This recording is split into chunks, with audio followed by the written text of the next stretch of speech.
Je trouve que c'est la philosophie globale. C'est le fait que les articles sont pondus sans une vraie consultation, avec un grand renfort de messages tout public, beaucoup de communs, mais finalement le terrain n'est pas écouté.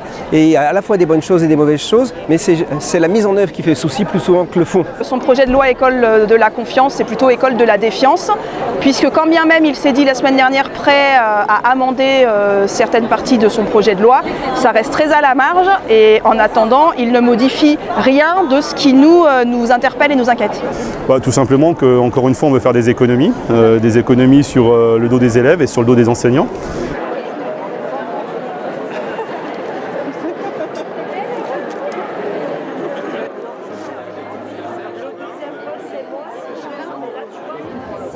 Aujourd'hui, la loi de Blanquer, ça va véritablement une arme de destruction massive de l'école. C'est même, je pourrais dire, une grenade à défragmentation.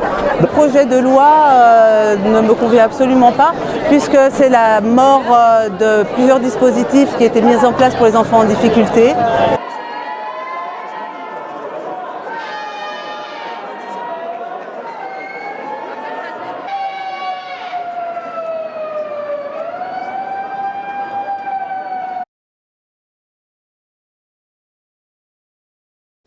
Qui définit ce que c'est que le bon exemple?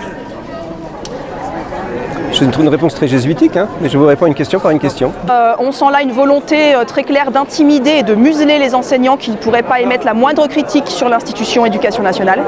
L'article 1er pose problème parce que c'est une forme d'autoritarisme qui est indiqué dans cet article. Ils le sont déjà. Le ministre n'a pas attendu qu'on nous demande d'être exemplaires pour l'être, mais ça a des relents vichyistes et on peut s'inquiéter. C'est le premier article de la loi, peut-être qu'on pouvait commencer par autre chose.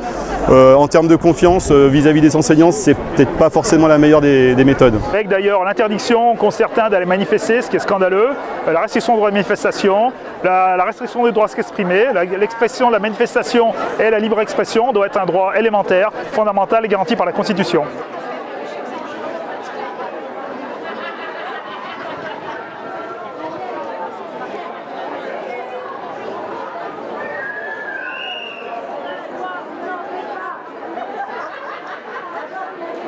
Un ministre qui nous rappelle qu'on est fonctionnaire et qu'on doit fonctionner, et on est plutôt dans la défiance avec même des courriers qui nous parlent de fautes professionnelles ou de sanctions à l'égard des enseignants, c'est assez nouveau. Alors quand après on nous parle de liberté pédagogique, je ne sais pas ce qu'il entend, mais en tout cas on est là pour qu'il nous explique. La négation complètement du dialogue social.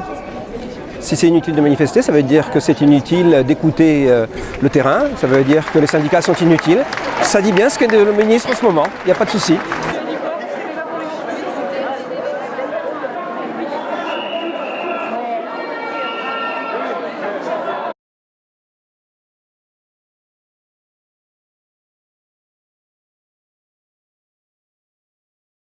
Peut-être la disparition des directeurs, puisque rien nous est dit dans ce sens, ou à l'école primaire, où effectivement des écoles seraient rattachées au collège de secteur. Le regroupement d'écoles et de collèges dans ce qu'on appellerait des établissements publics des savoirs fondamentaux, donc qui nous inquiète énormément sur l'avenir des directeurs et directrices d'écoles, sur l'avenir des petites écoles rurales et de montagne, et sur la nouvelle relation hiérarchique entre le principal du collège et les enseignants, puisque nous, les directeurs et directrices, ne sont pas nos supérieurs. Voilà, alors je le dis un petit peu rapidement, mais c'est vraiment un des points, je pense, cruciaux qui inquiètent toute la communauté éducative, d'ailleurs pas que les enseignants, les parents d'élèves. Donc ça nous interpelle, notamment si on le lie à tout ce qu'on entend sur la fonction publique, avec peut-être les économies substantielles que ceci pourrait faire. Et pour nous, le directeur est un maillage essentiel au niveau du territoire. C'est effectivement un interlocuteur privilégié des parents, des municipalités. Et la vraie question, c'est pas le danger de ne plus avoir des directeurs. La question, c'est tout simplement de globaliser les effectifs et de faire en sorte qu'on attribue, comme on le fait dans le second degré, non plus des postes en fonction des écoles, mais des postes en fonction d'une moyenne globale sur un secteur. Et on voit concrètement qu'on va faire des économies massives. Et ce n'est pas simplement qu'une question de directeur, c'est une question d'avenir et de fonctionnement. Un petit peu de la fragilisation au niveau des écoles rurales notamment, et puis un éloignement je dirais du contact avec les parents d'élèves et les enseignants pour les directeurs d'école. C'est un risque de pilotage par le collège, avec des cultures quand même qui sont un peu différentes.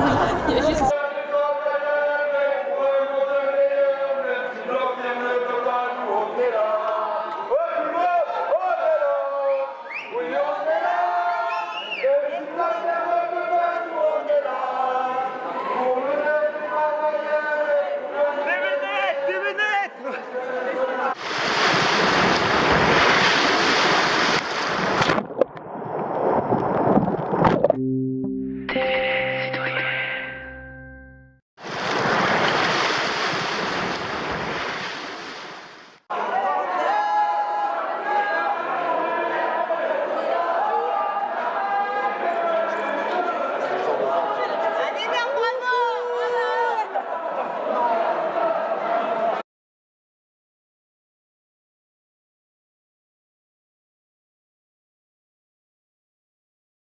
Aujourd'hui, il faut savoir que 97% des élèves étaient déjà scolarisés en école maternelle, donc il n'y avait pas besoin d'une loi spécifique pour ça.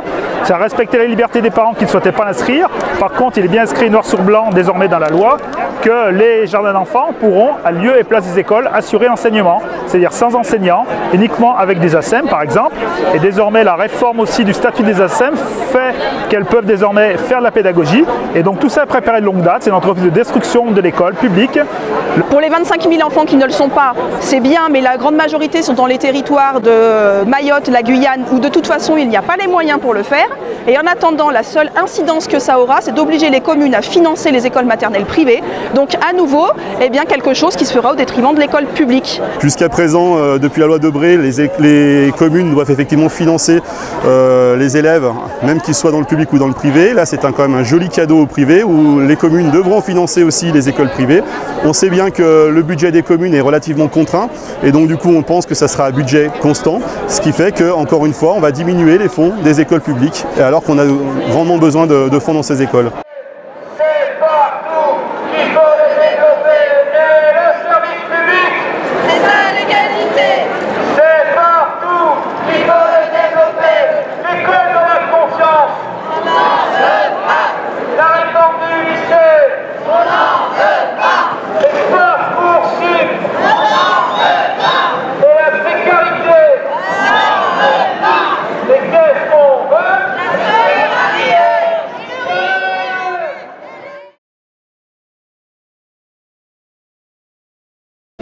Le droit à l'expérimentation, le SGEN CFDT, il est à l'aise avec ça. Hein. Ça ne nous fait pas peur. Mais après, ça dépend comment se fait l'expérimentation, avec quel cadre, avec quelle autonomie, etc. Et il y a déjà des choses qui existent en fait dans les textes. Donc c'est aussi la grande question. Qu'est-ce que ça va apporter réellement de nouveau? Puisqu'on a déjà un certain nombre d'articles dans le Code de l'éducation qui permettent de faire des expérimentations. Donc en soi, pour l'instant, le positif, on a du mal à le voir. Parce que moi, je pense encore à des choses négatives plutôt. C'est pareil, afficher le refrain de la Marseillaise et les drapeaux de la France et de l'Europe dans nos classes. Je ne suis pas sûre que c'est ça qui règle les soucis au quotidien quand les classes sont surchargées ou que les enseignants ne sont pas remplacés. D'autres choses qui nous inquiètent, je pense à l'article 14 sur la possibilité que des étudiants en deuxième année de licence, troisième année de licence, alors qui certes se destineront à devenir enseignants, mais pourront venir enseigner dans les classes. Donc une manière de mettre des gens non formés et puis d'avoir aussi entre guillemets une main d'œuvre moins bien payée et qui peut permettre de régler les problèmes d'effectifs puisqu'on est en déficit d'enseignants et notamment de remplaçants. Aujourd'hui, nous, ce qu'on défend, c'est le statut de la fonction publique. Et d'ailleurs, il faut savoir que cette réforme Blanquer s'inscrit dans une loi de destruction de réforme de la fonction publique qui va conduire demain à faire en sorte qu'il y ait un éclatement total et du statut des personnels et du fonctionnement. On le voit, c'est un processus qui est enclenché de longue date avec la suppression des maternités, avec la suppression des tribunaux, avec la suppression des perceptions. On a vu déjà la même chose s'appliquer avec la Poste, avec France Télécom de leur temps. On voit aujourd'hui la privatisation des aéroports à Paris, à Toulouse, ainsi de suite. Donc on voit en fait l'objectif, il est clair et net, c'est la destruction de la fonction publique et la mise en concurrence de tous les services pour encore plus de profit.